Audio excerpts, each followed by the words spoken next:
If you want to buy a new car that's small, has a petrol engine and a manual gearboxes, then your options are about as limited as a cow in a high jump competition, unless it's got a beef jetpack. But they say small things are good. At least that's what I say.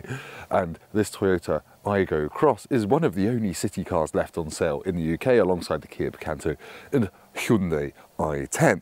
I've driven those, I haven't driven this, so let's find out if it's any good. That's what car reviews are for, apparently. I just use them to make rubbish animal jokes. Now, if you're an old person like me, you're probably used to city cars costing under 10 grand new, so prepare for some disappointment. Like everything, the Aygo Cross has got more expensive. It now starts from 16 grand for an entry-level pure model. Then there's a mid-spec version named after U2's guitarist, that's about 17 grand.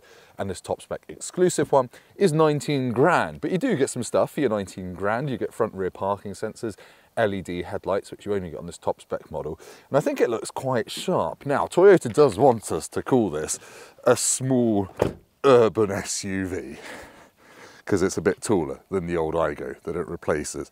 But it is a bit jacked up. It's still just a city car though. I don't mind the looks though. It looks quite sharp. You've got this two-tone paint, which Toyota says is designed to incite and spark emotion among you and the people who see it. I don't think it's going to do that in grey, to be honest. Despite the Aygo Cross's newfound height-ish and price, it's still a small car. It's 3.7 metres long, so it's really short. That's less than two of me lying toes to nose or something like that. It's on Toyota's GAB platform, if you care, so that's the same thing that underpins the Yaris and Yaris Cross. So when you drive it, it should feel grown up, and hint, it does feel quite grown up when you drive it. Now, you've got 18-inch wheels on this version, you get 17s on the entry-level version. You've got disc brakes at the front, drum brakes at the back, not that it really matters, and it's on nice, skinny eco tyres. And I have been getting about 52 miles per gallon out of this car. But yeah, I think it looks quite nice, looks quite sharp, and it's got some curves to it. Now, let's check out the cabin. Oh yeah. Oh, I should probably tidy that up first. Hang on, give me a second. The interiors of small cars can often feel quite cheap, and this one does in places, not in others. We'll talk about the door slam noise in a minute, because that's pretty bad. The steering wheel only adjusts up and down. It doesn't adjust in and out, so that's another small car thing. But I'm 6'3", and I can get comfy in here. It's okay. Now, you've got this extra bit on the dash in the middle. If it's going to focus, which is digital, it is a bit confusing. You control it using these buttons down here, and you use this to kind of scroll through lots of driver assist options and turn off your speed limit warning bong and all that good stuff. But there are some surprising features in this top spec one. You've got a 10.5-inch screen with wireless Apple CarPlay and Android Auto. You get a 9.5-inch one in lesser models, but look, that takes up literally a third of the width of the cabin. It is huge. It doesn't actually have that many functions, but you know, once you've got your CarPlay set up, it's absolutely massive. And I like how CarPlay gives you really big fonts and buttons. So if your eyesight's going a bit, perhaps you shouldn't be driving, but it does make everything clear as day. Now, exclusive models like this get a wireless charger. I've got automatic aircon. You get that on mid-spec and top-spec ones. You get manual aircon on the entry-level model. These buttons are actually quite hard to see at night until you put the headlights on when they light up. If it's just a grey day and you've not got your headlights on, it's actually quite hard to see the buttons. This stuff is all scratchy plastic, but you probably expected that. You've got some decent sized door bins down here. It's an okay cabin. No armrest, but you have got a cup holder there for your back seats, and we'll show you that in a second. Yeah, it's got some charm, and the glove box is actually pretty big. Now, when Toyota made the Aygo Cross to replace the Aygo, one of the things they pointed out was interior space is greater. So you sit 5.5 centimetres higher than in a regular Aygo. But look, I've still got loads of headroom at 6'3", and the front two seats are actually 2 centimetres further apart than in an Aygo, so you're not rubbing shoulders with the passenger next to you. It feels grown up in here. It feels noticeably bigger and less tin canny than an Aygo. Apart from this does feel like a tin can. Yeah, listen to this. That sounds awful. Now, rear seat space in the Aygo Cross is actually terrible. I'm 6'3". That's my driving position, and I'm folded up like an origami swan in here. I fit in the back of a Hyundai i10 and Kia Picanto, but I really don't fit in this. I've got no headroom at all. I've got no footroom either. And getting in, you've got literally 12 inches to squeeze yourself in. So fitting child seats is a right palaver. You have got Isofix in the back here. It is just, yeah, not great. Not great at all. And it's only a 4-seater, and the biggest crime ever is it's got pop-out rear windows like my dad's Honda Civic from the 1980s. That's rubbish. I can't remember a city car that was quite this small in the back. This is old school. Even a Skoda Citigo or a Volkswagen Up, I could fit in the back of the 5-door ones of this. Just treat it like a 2-seat car. Go home. Backseat space might be rubbish, but boot space on the Aygo Cross, it's not an Aygo X, it's an Aygo Cross, and that is why on the Yaris Cross they wrote out Yaris Cross, not Yaris X, because everyone would have called it Yaris X, and it's not. But anyway, boot space, 230 litres. That's quite good actually. It's quite a deep space. It's way bigger than the old Yaris. That was 50 litres smaller than this. But this is still about 20 litres down on the Picanto and the i10. Massive load lip, but you're always going to have that in a city car. You can get some quite big bits and bobs in there if you're going to visit family for Christmas. Cutie little parcel shelf that's very light, so you can easily throw that in the bushes if that's your perversion. Oh, that's quite practical. So it's just a shame you can't fit humans in the back of it very easily. Right, let's go for a drive in the Toyota Aygo Cross. Now, this is a city car, which means it needs to have a really tight turning circle. And it does. Now, I will show you this, but there's a Volvo EX30 just pulling up next to me. Hang on, bear with me.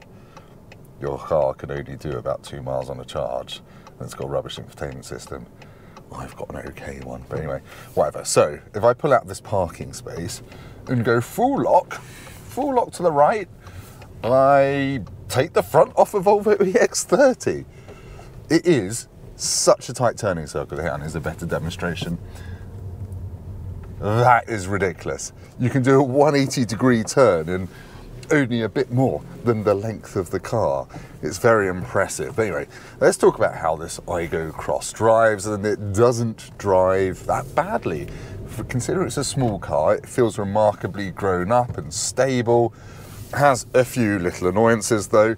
Over the shoulder visibility is pretty terrible.